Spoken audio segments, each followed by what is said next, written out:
আসসালামু আলাইকুম ভিউয়ার্স, চলে এসেছি সত্যপ্রকাশ আলোকিত সমাজের পক্ষ থেকে বিষ্ণুপুর সরকারি প্রাথমিক বিদ্যালয়ে। আমার সামনে উপস্থিত আছেন আমাদের মাননীয় প্রধান শিক্ষক। স্যার, আপনার নামটা একটু বলবেন? মোহাম্মদ মাহবুবুর রহমান। স্যার, আপনার সাথে সহকারী শিক্ষক যিনি আছেন? আমি মোহাম্মদ সারোয়ার আলম। সারোয়ার আলম। প্রধান শিক্ষক হিসেবে আমি আপনার কাছে একটু জানতে চাচ্ছি যে স্কুলটা কত সালে স্থাপিত হয় এবং আপনি কবে জয়েন করেন? এই বিদ্যালয়টি 1890 সালে প্রতিষ্ঠিত হয়। জি আর আমি এই বিদ্যালয়ে 2018 সালে জি। যোগদান করেছি। জি, অসংখ্য ধন্যবাদ। স্যার, আমি একটু জানতে চাচ্ছি যে আপনার স্কুলে বর্তমান ছাত্রছাত্রীর সংখ্যা কতজন আছে? আমার স্কুলে বর্তমান ছাত্রছাত্রীর সংখ্যা 262 জন। অসংখ্য ধন্যবাদ। পরবর্তীতে আমি চলে যাচ্ছি আমাদের সহকারী শিক্ষক সারোয়ার স্যারের কাছে। স্যার, ভালো রেজাল্ট তৈরির জন্য আপনারা কি ব্যবস্থাগুলো নিয়ে থাকেন, একটু রেজাল্ট সম্পর্কে বলবেন। প্রাথমিক শিক্ষাটা কতটুকু জরুরি, এটাই। আসলে আমরা এই বিদ্যালয়ে 7 জন শিক্ষক, 5 জন ম্যাডাম, আমরা 2 জন পুরুষ শিক্ষক। আমরা সকলেই আন্তরিকের সাথে কাজ করি। সেজন্য আমরা ইনশাআল্লাহ প্রতি বছরই উপজেলার মধ্যে একটা ভালো ফলাফল অর্জন করি। আমাদের বিভিন্ন বৃত্তি পরীক্ষা বা সমাপনী পরীক্ষা যখন ছিল, আমরা উপজেলার মধ্যে ফার্স্ট, আমরাই সেকেন্ড, আমরাই থার্ড। আচ্ছা, তারপরে অন্যদের আসন আসে। আমরা উপজেলায় সর্বোচ্চ বরাবরই ভালো রেজাল্ট করি।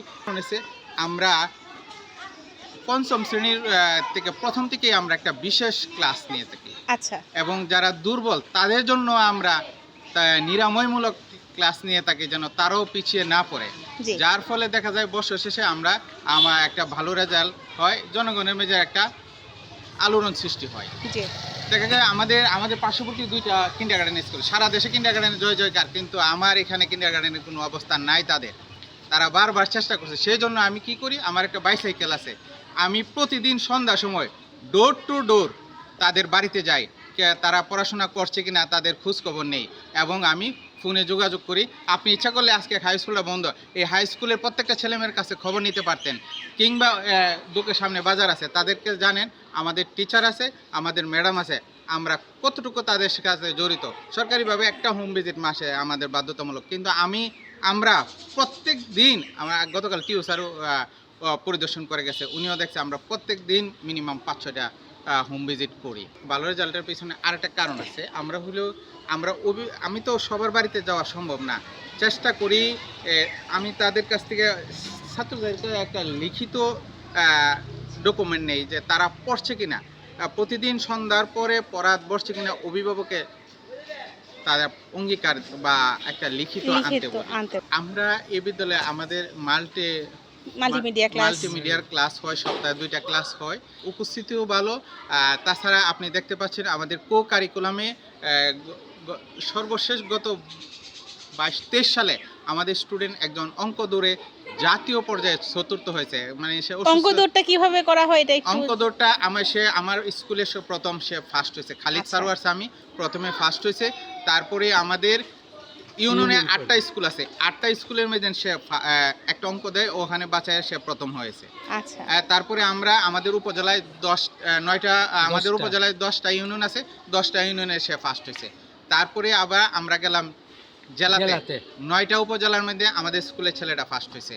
গেলাম আমরা বিভাগে, চট্টগ্রাম বিভাগে, ওখানে 11টা ডিস্ট্রিক্ট নিয়ে চট্টগ্রাম বিভাগ, ওখানেও ফার্স্ট হয়েছে। তারপরে আমরা ঢাকা বিশ্ববিদ্যালয়ের মাঠে গেছি, আমরা ওই দিনে আর সে ফার্স্ট হইতে পারছে না, 4র্থ হয়েছে, এই আর কি। কিন্তু সে তো অর্জন করতে পেরেছে। জি জি। পরের বছরও আমাদের আলিফ, সেও আমাদের বিভাগীয় পর্যায়ে আমাদের প্রতি 2-3 বছর পর পরে আমাদের স্কুল থেকে 1-2 জন স্টুডেন্ট ক্যাডেট কলেজে চান্স পায়।